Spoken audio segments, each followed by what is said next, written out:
نحمدہ و نصلی علی رسولہ الکریم۔ احباب گرامی، آج کی مجلس میں مفتی زرولی صاحب کے بعض ایسے الزامات اور بہتان ہیں جو آپ کے سامنے رکھیں گے، اور وہ حقائق جو ہیں وہ بھی آپ کے سامنے رکھیں گے کہ آیا ان کے یہ الزامات جو تھے ان کی حقیقت کیا ہے۔ مفتی زرولی صاحب کی زبان بڑی سخت تھی، بڑی بے ادب تھی، لیکن چونکہ وہ اللہ کے ہاں پہنچ گئے ہیں، ہم ان کو برا بھلا تو نہیں کہتے، لیکن چونکہ ان کے یہ ملفوظات ان کی شاگردان عموماً ویڈیو کی صورت میں پھیلاتے ہیں تو ہماری مجبوری ہے کہ اس کا سدباب کیا جائے اور حقیقت بتائی جائے۔ سب سے پہلے مفتی زرولی صاحب نے سید مودودی رحمہ اللہ کے جنازے کے حوالے سے ایک جھوٹ بولا تھا کہ، اور یہ پورے پاکستان کیا دنیا کو پتا ہے، اور ایسا سفید جھوٹ انہوں نے بولا ہے کہ سید مودودی کا جنازہ 3 دن بعد ہوا ہے۔ ایک جھوٹ۔ دوسرا جھوٹ یہ ہے کہ وہ سیدھا لے گئے جناب میاں طفیل کے اندر منصورے میں، اور 4-5 بندوں نے پڑھایا، میاں طفیل نے اس کی امامت کی اور یہ کیا۔ یہ آپ سن لیں ان کا کلپ۔ 5 دن بعد لاش آئی پاکستان، اور اچرے میں مودودیان جمع تھے، جنازہ پڑھ رہے تھے، اور فقہا کہتے ہیں 3 دن کے بعد جنازہ نہ پڑھا جائے، 3 دن جب لاش پر گزر جائے پھر جنازے کی ضرورت نہیں۔ تو مودودیان جمع نے صفحے بنائی کہ ہم جنازہ پڑھتے ہیں اس فارہ مفسوخہ اور منتفخہ کا، هذه الفارہ المفسوخہ المنتفخہ نصلی علیہا اللہ اکبر، یہ تو کیسا پڑھا رہے ہیں شاباش دیرخ جنازہ ہوگا مر پڑسیدلے ساشوے منگک مر ساشوے پڑسیدلی منگک جنازہ ہوگا۔ آپ نے کلپ سنا، اس میں پہلا جنازہ ڈاکٹر اسرار صاحب رحمہ اللہ نے امریکہ کے اندر پڑھایا تھا۔ جس وقت سید مودودی وفات پائی اس وقت یہ ان کو ملنے کے لیے گئے تھے ان کے بیٹے کے گھر، تو فوراً مولانا مودودی رحمہ اللہ اس کے یعنی کچھ گھنٹے بعد پہلے، یعنی ان کی ملاقات سے پہلے وفات پا چکے تھے۔ جب یہ پہنچے تو سید مودودی رحمہ اللہ کی وفات ہو چکی تھی، تو پہلا جنازہ ڈاکٹر اسرار رحمہ اللہ کی امامت میں ادا کیا گیا۔ یہ ڈاکٹر اسرار رحمہ اللہ کی یہ آپ کلپ سنیں۔ پھر ایک دن آیا کہ اب بہتر ہے حالت، کوئی 4 دن کے بعد ملاقات ہو سکتی ہے۔ میرا ٹائم ختم ہو چکا تھا، میں نے اپنی بکنگ جو ہے آگے ایکسٹینڈ کرائی، اور پھر میں انتظار رہا۔ اس کے بعد اطلاع آ گئی کہ انتقال ہو گئی۔ پھر میں گیا وہاں، اچھا، ان کے وہاں بفلو میں افسوس کے لیے، افسوس کے لیے، جنازے میں شرکت کے لیے۔ اچھا، پھر میں نے وہاں پہ نماز جنازہ میں امامت کی ہے۔ اچھا، آپ نے جنازہ پڑھایا مولانا مودودی صاحب؟ جی، اچھا، ایک چند لوگ پہلے پڑھ چکے تھے۔ اصل میں وہ تو وہاں تو ہوتا ہے نا، آپ کو معلوم ہے کہ وہ جو ڈیڈ ہوم ہوتا ہے، فیونرل ہوم، ان کا کنٹرول ہوتا ہے، گھر میں تو ڈیڈ باڈی آنے نہیں دیتے۔ یہ تو چونکہ ڈاکٹر تھا، ڈاکٹر احمد فاروق ان کا بیٹا، تو وہ لے آیا تھا، تو تھوڑی دیر کے لیے آئے تھے۔ تو کچھ لوگوں نے نماز پڑھ لی تھی، جب ہم پہنچے تو 10-15 آدمی اور آ گئے تھے، تو پھر انہوں نے نماز پڑھی تو میری امامت تھی۔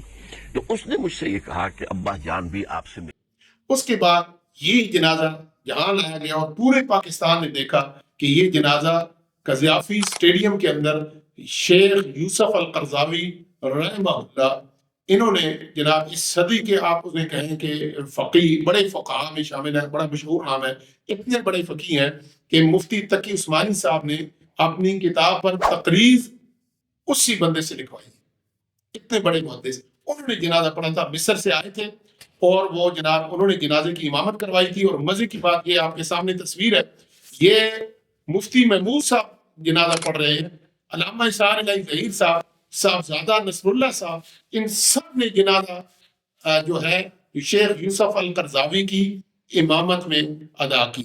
تو یہ کتنا سفید جھوٹ بولا ہے، اور اللہ کے ہاں یہ لازمی طور پر اس کا جواب بھی دیں گے۔ ظاہر ہے ان کے تو علم میں ہوگا کہ یہ جنازہ کس طرح ہوا تھا۔ اور پھر سید مودودی کی جنازہ جو ہے حرمین میں ادا کی گئی، حرمین میں، اور یہ امام کعبہ خالد الغامدی حافظ اللہ پاکستان آئے تھے، تو انہوں نے اعلانیہ طور پر کہا تھا، یہ سن لیں ان کا کلپ۔ رحمة الله عليه وأسكنه فسيح جناته، ولما توفي رحمه الله صلى عليه المسلمون في المسجد الحرام صلاة الغائب، وهذا إن دل أيها الأحبة فإنما يدل على مكانة هذا الإمام العلم أبو الأعلى المولودي رحمه الله وأسكنه فسيح جناته، ثم استلم القيادة۔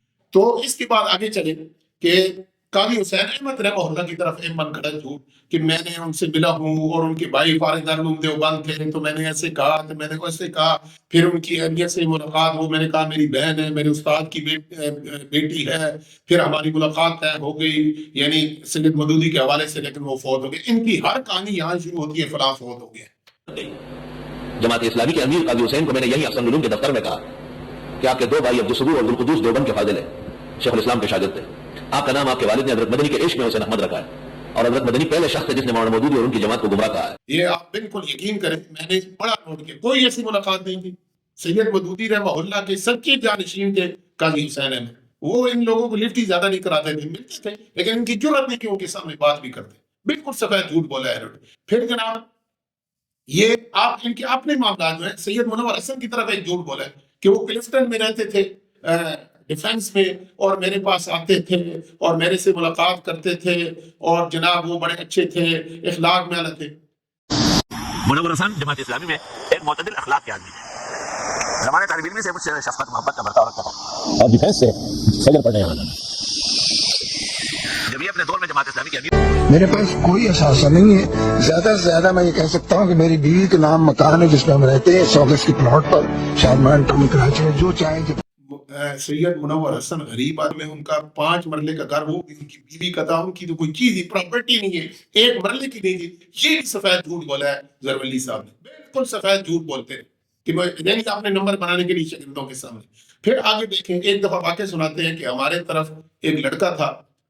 میرے پاس ایک لڑکا آتا تھا، وہ جیسے جیسے رات ہوتی تھی تو خوبصورت ہوتا تھا، تو مجھے اس پر شبہ ہو گیا. ایک دن میں نے اس کو پکڑا اور اپنی طرف کھینچا جیسے کوئی کسی کا بوسہ لے رہا ہو، تو وہ بالکل لڑکی اور آنکھیں اور کجل اور پستان اور سب چیزیں نظر آئی، اور میرا وہ ہاتھ جو تھا وہ سن ہو گیا.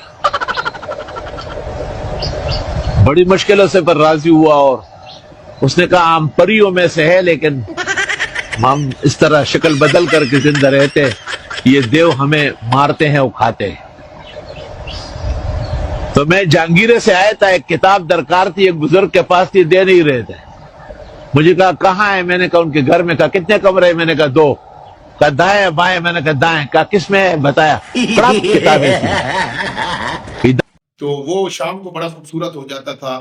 پھر وہ جناب میرے پاس، یہ کہانی آپ نے سنی ہوگی، یہ کلپ آپ پھر سن لیں.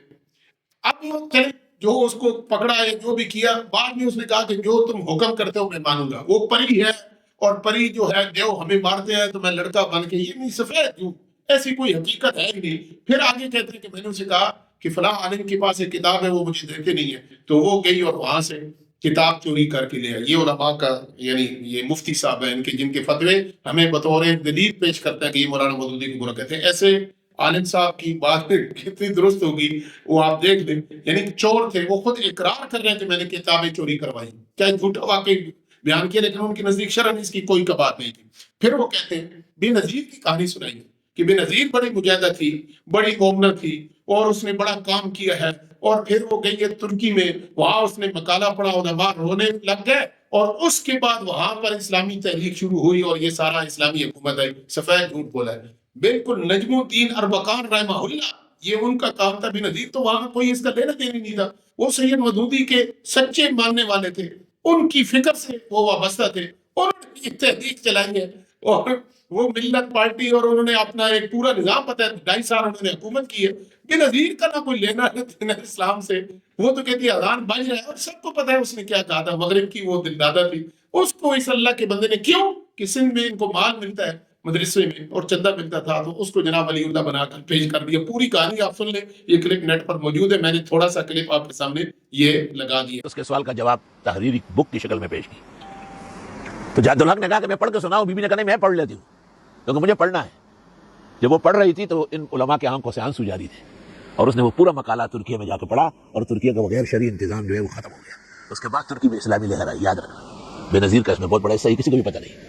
یہاں عورت کی حکمرانی بھی جائز ہوگی، کہتے ہیں حکمرانی بھی جائز. یہ آپ دیکھ لیں نا پورا کلپ. ان کی علماء کہتے تھے کہ یہ عورت کی حکمرانی نہ جائز، لیکن اس نے پوری وکالت کی اس کی. پھر آگے بتائیں کہ مفتی تقی عثمانی صاحب پر بھی فتویٰ لگا دیا. جو فتویٰ ہمیں دیتے ہیں نا زرولی کا، یہ ذرا آپ سن لیں. مفتی زرولی صاحب کا فتویٰ مولانا مودودی کے خلاف ٹھیک ہے، تقی عثمانی کے خلاف خراب ہے. اس نے کہا اس نے جھوٹا سود کے حق میں جناب فتویٰ دیا ہے، اللہ اس کو توبہ کی توفیق دے. یہ سن لیں. تقی صاحب نے کہیں لکھا اللہ ان کی عمر میں برکت دے، صحت دے، اور بینک سے جلدی نجات دے، اور بینک کے بارے میں جو جھوٹا مشورہ شائع کیا، خدا اس سے بھی توبے کی توفیق دے. انہوں نے ایک تحریر میں لکھا ہے کہ عزیز مولانا زرولی صاحب حفظ اللہ کے تفردات ہے. میں نے خط لکھا تفردات پر انگلی لگا لے میں چھوڑ دوں. قیامت آ جائے گی تفردات پر انگلی نہیں لگا سکے. وہ تحققات ہے نہ کہ تفردات. تو تقی عثمانی صاحب کے حوالے سے یہ فتویٰ بھی پہلے مانے اور اس کے بعد مولانا مودودی کے حوالے سے ان کی بس زبانی ہمیں پیش کیا کریں. پھر اس کے بعد انہوں نے سیدنا یوسف علیہ السلام کے بارے میں کہا کہ اس کو ڈکٹیٹر کہا. ڈکٹیٹر کے آپ کو میں نہیں پتا. یوسف علیہ السلام کے متعلق تفہیمات میں کہتے ہیں وہ ڈکٹیٹر تھے، مسولینی کی طرح تھے. پہلے کسی کے مفتی صاحب کو کچھ بھی نہیں پتا تھا. یہ آپ کے سامنے مفتی کفایت اللہ ان سب نے اپنے نام ڈکٹیٹر کے رکھے ہوئے تھے جو عہدے تھے. یہ آپ کے سامنے دارالعلوم دیوبند کا یہ رسالہ بھی موجود ہے، کتاب بھی موجود ہے. اور یہ آپ دیکھ لیں ڈکٹیٹر کا اصل میں ان ظالموں کو، ان جائلوں کو میں نے نہیں پتا تھا. مطلق العنان حکمران کو کہتے ہیں جناب. اور وہ سارے یہ خود تھے.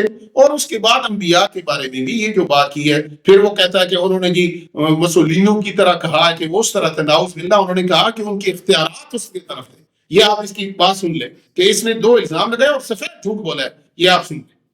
تھے مسولینی کی طرح تھے.